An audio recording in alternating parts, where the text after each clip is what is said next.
welcome to Saltier Politics. This week, we have a great show for you with former Deputy Assistant Secretary of State under President Obama on. Joel Rubin, and he's got a bunch of great insights about what's going on with the world these days under President Trump's regime.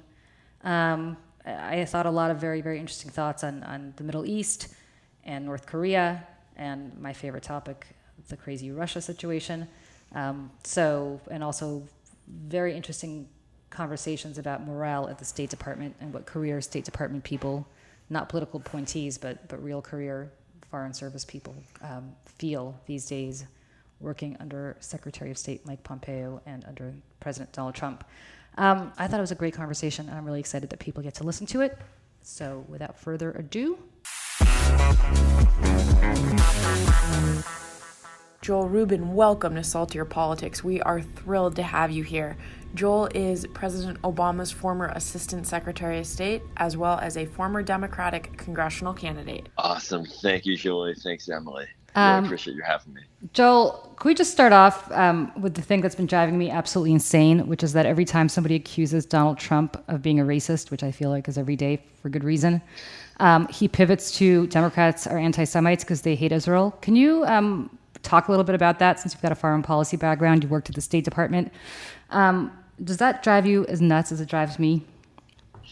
You know, I'd rather stick my head in the blender some days than hear more tweets about anti-Semitism and how Democrats are anti-Semites. But the president loves to use it as a political weapon. And I'm Jewish American. I've lived in Israel and been active in Jewish political work in Washington and around the country. And the last thing one who knows the Jewish community and the Democratic Party and Democratic politicians would say is that they're anti-Semitic. But there are different views about Israel policy, certainly. But I really think the president is using that language, using the race baiting language, as well as a clear political weapon for a strategy to win in 2020, and it's very damaging. What I find interesting is if you oppose the Netanyahu government, you're immediately an anti-Semite. There's absolutely no there's no distance between what your legitimate views may be about the foreign and domestic policies of the current Israeli government and your affection for the state of Israel or your worth as a Jew. It's kind of, to me, that's very anti-Semitic in its own way, because obviously, first, it implies that Jews have allegiances to a country not their own. And secondly, it implies that unless you're in lockstep with a right-wing Israeli government, you're not pro-Israel. And it's interesting that nobody accused Donald Trump of being anti-American when he went around trashing the Obama administration. And yet he's basically doing that to anybody who has any kind of discrepancy with the Netanyahu government. Well, this is the guy who, remember, at a Republican Jewish coalition event during his campaign in 2016 said, "I don't want your money. I don't want your money." Basically, you Jews are good with money, which is an extraordinarily anti-Semitic comment. And to your point, though, Julie, the idea that if you don't support the Netanyahu government means you're an anti-Semite means that half of Israelis would be anti-Semites too. Right. Because he's not dominant in Israeli politics. He wins by a bare faction. But there's been an ongoing effort for a number of years amongst very right-wing Israeli politicians and very right-wing factions in the Jewish community here in the United States to use Israel as a political cudgel to try to gain votes and gain donors. And what they've done effectively is try to destroy the bipartisan consensus in the pro-Israel community here in the United States that supports Israel broadly and that brings in Democrats and Republicans that we've seen traditionally for decades. That's broken now. People still support Israel, but the bipartisanship around it is just not the same. And for politicians to use hate speech, to use false accusations of anti-Semitism in order to gain particular niche votes or niche supporters really implies that they care more about themselves than the actual people and policies that they're supposed to be in charge of. You worked at the State Department, obviously, when the Iran deal was being negotiated and implemented. What do you make of what's going on right now? Are we setting our own goals back by abrogating this treaty or this deal? I mean, there's so many layers of hypocrisy in the Trump administration approach, which is frustrating. But the big picture in this is that Donald Trump essentially ripped up a nuclear deal that was working, that was preventing Iran from getting a bomb, that was a multi-year ask of pro-Israel supporters and anti-nuclear weapon advocates to try to get a diplomatic arrangement with Iran, because only one country can prevent Iran from getting a nuclear bomb, and that's Iran. They actually have to make that decision on their own. They have the technology, and they decided to not build the bomb, and it was verifiable. So right now we've got a Iran policy in free fall and no way out. And so we're watching rising military activity in the Gulf, the shooting down of an American surveillance craft, potential 10 minutes away from American strikes into Iran that is, we have to remember, a country 3 times the size of Iraq. So it's no cakewalk by any stretch. And there's no clarity about how we're going to prevent a nuclear weapon getting into Iran's hands, and how we're going to prevent a war. And my fear is that the policy here is being driven not by Donald Trump necessarily, but more by John Bolton and longtime traditional hawks on Iran who prefer regime change. Yet, that's a policy to nowhere. And so we're not safer today on Iran, even though Iran does a lot of things we don't like, and we should call them out on it and have. The Iran policy today is making us less safe. And can you explain as well, because Trump has said this was an Obama-Kerry deal. However, the Iran deal was with China, Russia, the EU, and it's not just an America thing. So I guess how this really hurts us abroad with our allies and people who really could help also stop Iran getting a deal. So Emily, you're pointing out the magic of what happened in 2015 and leading up to that deal. For years, it was the United States alone. And we would actually have Israelis come to Washington and say, it can't just be America putting pressure on Iran. That won't work. It has to be a global effort to prevent a Iranian bomb. And Obama in 2009 essentially enacted multilateral sanctions with the support of everyone you just described, the United Nations, Russia, China included in that, and they're not easy to get on board, the European Union, to build a multilateral coalition of pressure that Iran essentially saw as a slam door on their ambitions. And they came to the table, and we got the deal years later. Right now, that's all broken.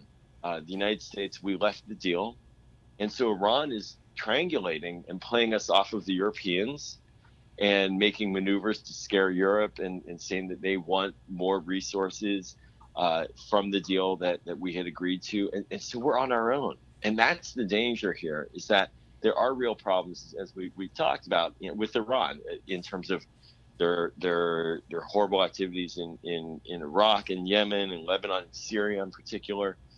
But instead of working with our allies to corral Iran on those issues, we have pushed them away and made an issue, the nuclear deal, the nuclear weapons issue, something that was put to the side, come back to the front. And so now we're not dealing with any of the issues. And it might have been an Obama-Kerry final signature, but this was a long-standing bipartisan piece of work. Congressional legislation was bipartisan. Even President Bush tried to work the diplomatic route unsuccessfully. But this is not as if Obama and Kerry one night decided they're going to just cut a deal with Iran. This was a long-standing American national security goal that had the support of our defense and State Departments and intelligence community, and was really deep. And throwing it away is a real shame, and it's a real loss of American prestige and effectiveness. It's interesting that you brought up John Bolton, because when Bolton got appointed, I thought it was a terrifying appointment, probably the most terrifying appointment yet. That's saying a lot considering what this administration is comprised of. But what it seems to me now is not so much that John Bolton is in charge of the parade. And in fact, Donald Trump decides to go meet with Kim Jong-un in North Korea, and John Bolton literally gets sent to Mongolia. So I don't know how looped in John Bolton is, so much as this is just Trump undoing Obama's legacy. I'm not sure that he's guided by the hawks as much as he's guided by being the anti-Obama and everything. What are your thoughts on that? Well, he loves to undermine Obama's legacy every which direction he can do it. That's clear. Be it on healthcare, where President Trump has taken away or tried to take away healthcare from Americans and not offered up any replacements at all. And in this case on national security, if he can get rid of every deal that Obama did, it's a good day for him. It's just not a good day for the United States. There's another one on the horizon coming, the New START agreement with Russia. And that is to reduce our nuclear weapons, and their nuclear weapons make us safer. He may walk from that. So you're right. I mean, the president has chosen to be the opposite, so to speak, but it's a lot of show, not a lot of substance. So even on North Korea, where the president has engaged North Koreans directly, I think that's a good thing. I think that there can be potential there, but there's no follow through. There's no next day negotiation, no piece of paper, no real substance to it. And that's what's very troubling and concerning is that in the case of Iran, there was a 400-ish page document put together meticulously by our top experts on nuclear issues and intelligence issues. We don't even have a one-page agreed piece of paper with the North Koreans after 3 summits. So he may be the anti-Obama, but the anti-Obama without anything to benefit the United States. And so you're right with Bolton. I'll just mention, Bolton does have the ability to undermine the president's instincts. And I'll say the president on his instincts is to avoid getting trapped into wars. Let's give him that on Iran or on North Korea.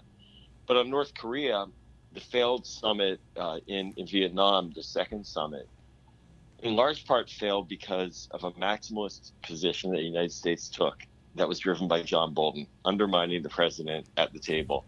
I think the North Koreans have called him human scum, which is pretty hard. Well, pretty tough stuff. they've called a lot of people a lot of things. So, but he is organizing the national security work, and the results are that we're isolated and we don't have deals on the most important pressing nuclear challenges of the moment. And what's interesting to me is the complete disregard, as Emily pointed out, for our allies, especially in Western Europe, the complete condescension with which he treats the British government as though they're kind of his lapdogs, this love-hate relationship with Macron, usually hate, and Merkel, and yet this complete passion, I don't know how else to describe it, for people like Vladimir Putin. Look, I remember when Obama was excoriated by right-wing media for telling Medvedev that he would have more flexibility to work with Putin after the election. And yet, have you ever seen anything like this? I mean, the party of Ronald Reagan is essentially kowtowing to the Russians, not just in election interference, but on virtually on everything. I've never seen the United States as a wingman to a dictator. It's a great description. I think that's what we are. And, it's not just Putin, obviously. It's looking at countries across the board, political factions in the Philippines with Duterte, looking at other places around the world where there are. Look at Saudi Arabia as another prime example of covering for the Crown Prince after he essentially, according to our intelligence, commissioned the cold-blooded execution of a journalist who was an American resident. So why is the president doing this? What is it that he's getting out of it? And no one knows what he's discussed with Vladimir Putin in their multiple sit-downs for multiple hours. I don't think he's read the riot act to Putin about election meddling. He seems to think that's funny.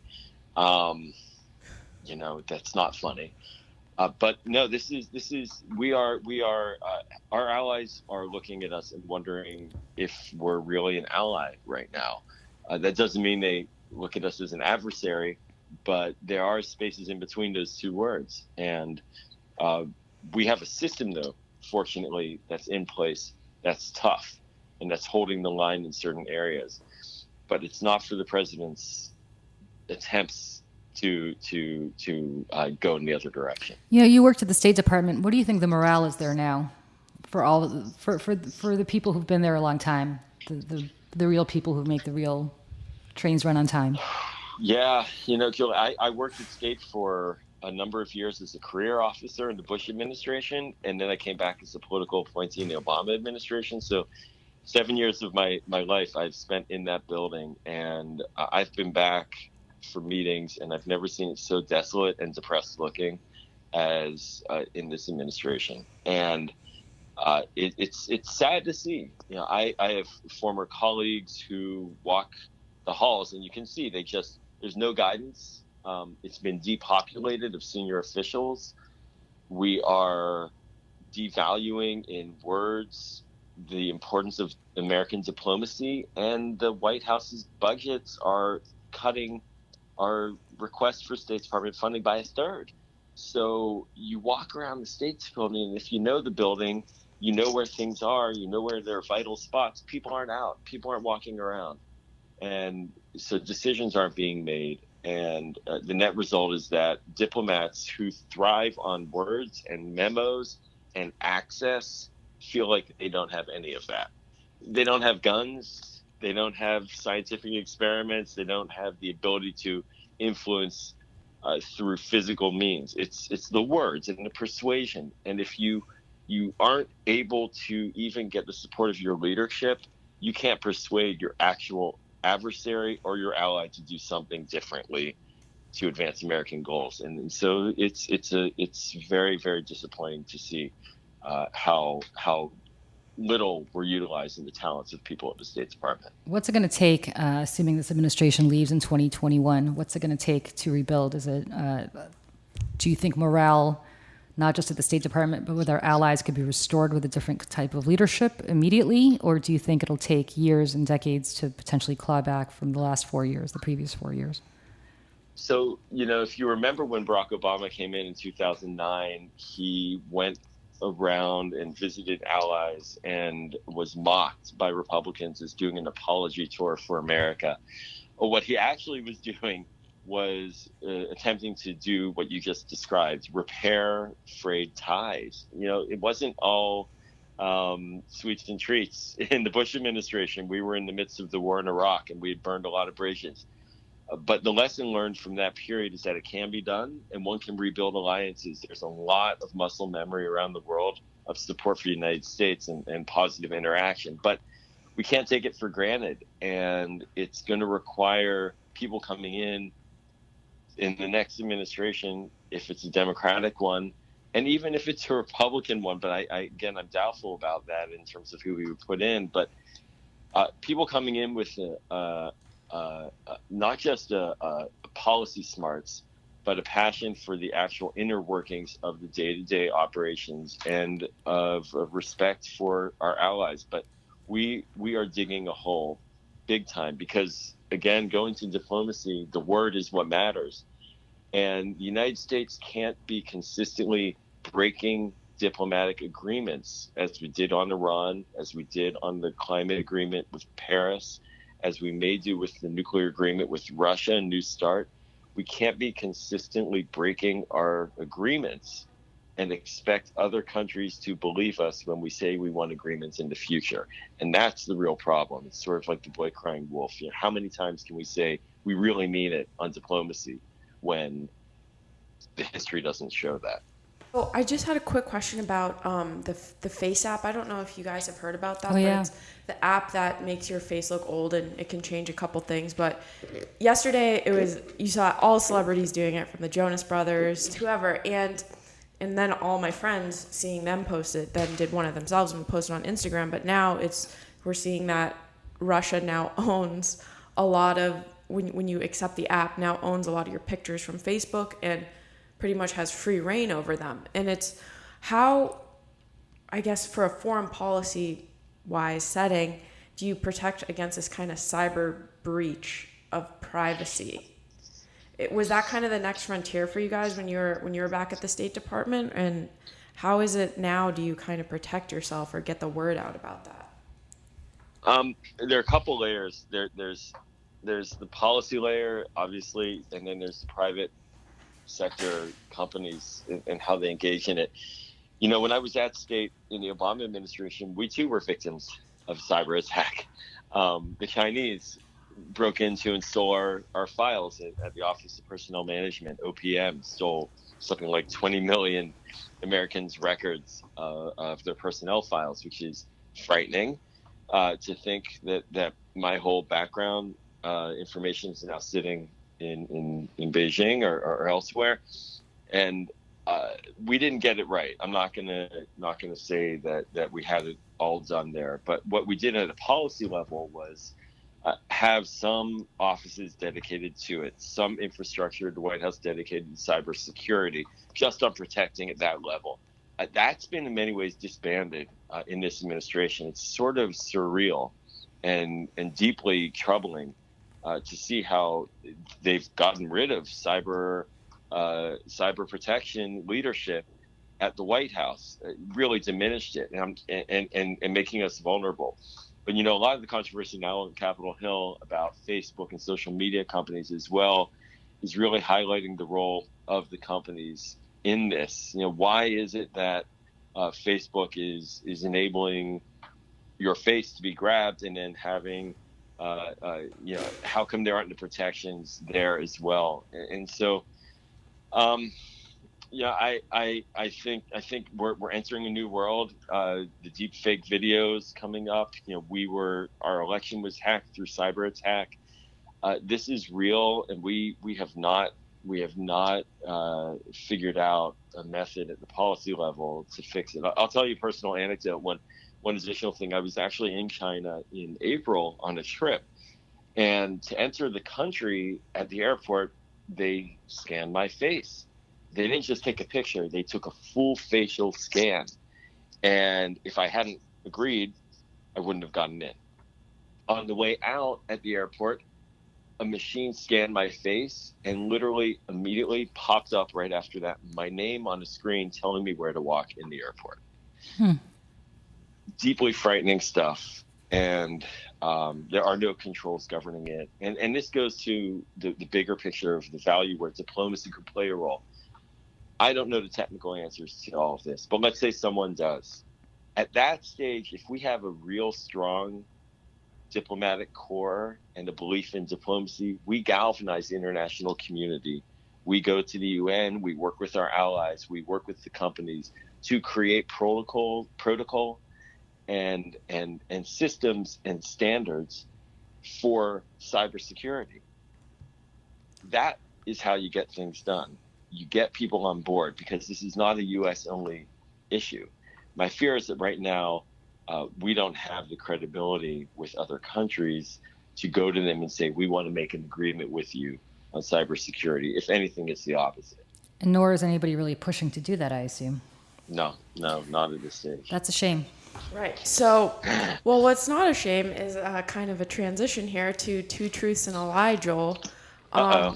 Can you, I guess, get Julie off of her game and maybe get me on my game, because I'm terrible at Joel, this. I have to tell you, I used to have a perfect record, and then an author from England was here a few weeks ago, and I realized British people really can bluff me in ways that Americans can't. So I want to bring back my streak, at least, of figuring out whether Americans I can discern when they're lying to me or not. So go ahead. So does that mean you have to get all of them right? No, or just two? Nope. You're going to tell me three things. One of them is going to be false, and we're going to figure out. Emily and I are going to guess which of the three things is false. So in 2005, my wife and I were featured on Home and Garden Television fixing up a house in Washington, D.C. Okay. That's number one. Number two, I flew a helicopter around the Statue of Liberty. And number 3, I bungee jumped 80 meters off a bridge. Where was the bridge? Central America. I'm going to say number 3 is not true. Because of that pause, I'm going to go with that too. I will concur with Julie. Oh, man, you don't think I'm cool. I do think you're cool. Did you bungee jump off? You did? I did bungee jump. Oh, my God. Well, congratulations for being the first American who actually proved me wrong. Is it? That's so cool. We're in Central America. In Costa Rica. Oh, that's awesome. I was a Peace Corps volunteer down there, and we said, let's go bungee jumping. And, of course, in Central America, standards aren't quite the same as in the U.S., so we're on this bridge. It's sort of a little bouncy. Wow. Over a riverbed about 100 meters down, and jumped head first down. And then, thank God, the bungee caught me. Well, and I'm still here. I, in college, went cliff diving off a very high, similarly high cliff in Newport, Rhode Island, and that is still the dumbest thing I've ever done. I bungee jumped as well, and I feel like as I was doing it, I was like, I'm an idiot. Those were my thoughts. That was exactly my thought as I was going in the ocean. Why did I kill myself? I know. I didn't even want to kill myself. I know. It was like... my favorite part of this is that at the time, back in the day, we had regular cameras, film cameras, I call them, regular cameras. And so I took out the film and I mailed it to my parents because that's what I would do. And they would develop the photos. And I got this urgent fax, if you can believe it, to an office where I worked. And it was from my father. Said, "What are you doing hanging from a bridge?" Because my friend always took pictures of me being pulled back up from the bridge. So that was a fun way to tell them that I bungee jumped. So what's the lie? I never flew a helicopter around the Statue of Liberty. Yeah, me neither. Are you even allowed to fly a helicopter around the Statue of Liberty? Military choppers can do it, I think. Wow, that's pretty cool. It sounds cool, doesn't it? It does, actually. But we were on HGTV, so on Home and Garden TV. Really? Curb Appeal. We fixed up a row house here in DC in the city back in 2004, 2005. That's awesome. And we're online. Emily's a huge reality show aficionado, so I'm surprised she hasn't yet told me about Curb Appeal. Oh, man. Emily, check it out. Curb Appeal 2005. Victorian something or other, forget. But my wife and I got stopped for like a year or two after it all the time at different like stores because I guess we're on reruns on airplanes or something. And we look very different. So that's so cool. Joel, we're going to let you go, but I would be remiss if I didn't mention that you and I worked, although not together, and I didn't know this until last week or 2 weeks ago, for Frank Lautenberg, Senator Lautenberg, who to this day remains my favorite all-time boss, and I miss him tremendously, and I thought he was a great senator in ways that I wish more senators were. So I think that's a wonderful thing that we share. And it's nice. It is great champion for United States, for Jewish community, for Israel, for religious minorities, against guns, against smoking. He got things done, and he did it in a bipartisan way, yet as a partisan fighter. And we need a lot more of that. These days in Washington. No question about it. Joel Rubin, thank you so much for joining us. This was great. And thank you so much for the foreign policy discussion, because it's rare that we have somebody of your level doing that. Thanks, Joel. Take care. Julie, what an incredibly insightful conversation. I certainly hope people learned something from that. Speaking of insightful, I would like to just leave you with a nugget that I learned today, that HBO didn't submit Gwendolyn Christie, who played Brianna Torrance. Love the story so much. They didn't submit her for an Emmy, so she submitted herself and got a nomination. Like, that just shows you just be your own biggest cheerleader. And I got to tell you, I hope she wins, because of the three from Game of Thrones that were nominated, which was Maisie Williams, who was Arya Stark, Sophie Turner, who played Sansa Stark, and Gwendolyn Christie, as we talked about. I thought she did such incredible. They all did great work, but she just, to me, did such incredible work, especially this season, but over the past few seasons as well. And I hope she wins. And shame on you, HBO. We know that you have to pick and choose among your favorites, but she really merited not just the nomination. I think she merits the win of the 3 of the Game of Thrones nominees in that category. I thought we just had to get our morale up before we say what we're salty about this week. What are you salty about? Well, the former Mississippi Supreme Court Justice Bill Waller Jr., he's becoming the second Republican man running for Mississippi governor that said he won't meet alone with a woman who isn't his wife, even a reporter in a professional setting.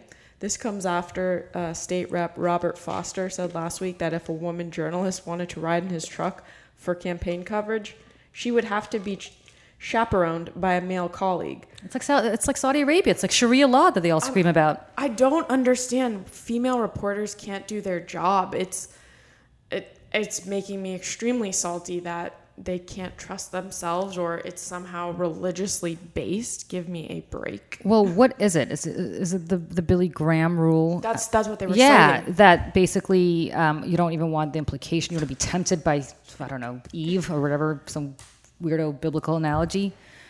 Tempted by the apple. So control yourself. Believe me, we can control ourselves around you, so you should be able to control yourselves around us. And secondly, to me, I can't help but think this is the negative byproduct of what they're using the Me Too movement for, which is, everybody's filing sexual harassment lawsuits now. Everybody's accusing everybody of bad stuff. So I'm not going to put myself in that situation by being alone with a woman. Guess what? It's not an issue. So calm down.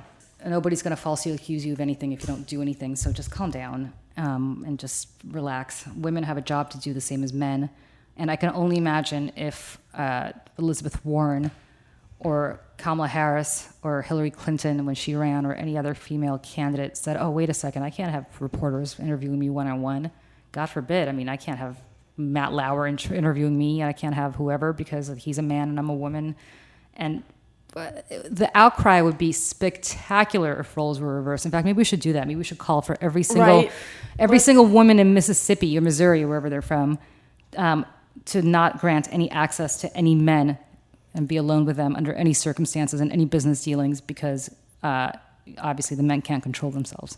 I would love that, because women reporters are kicking ass. It was the female from the Miami Herald who broke the Epstein She thing. was so good. She was badass. That was a clinic on reporting. Which brings me to what makes me so salty.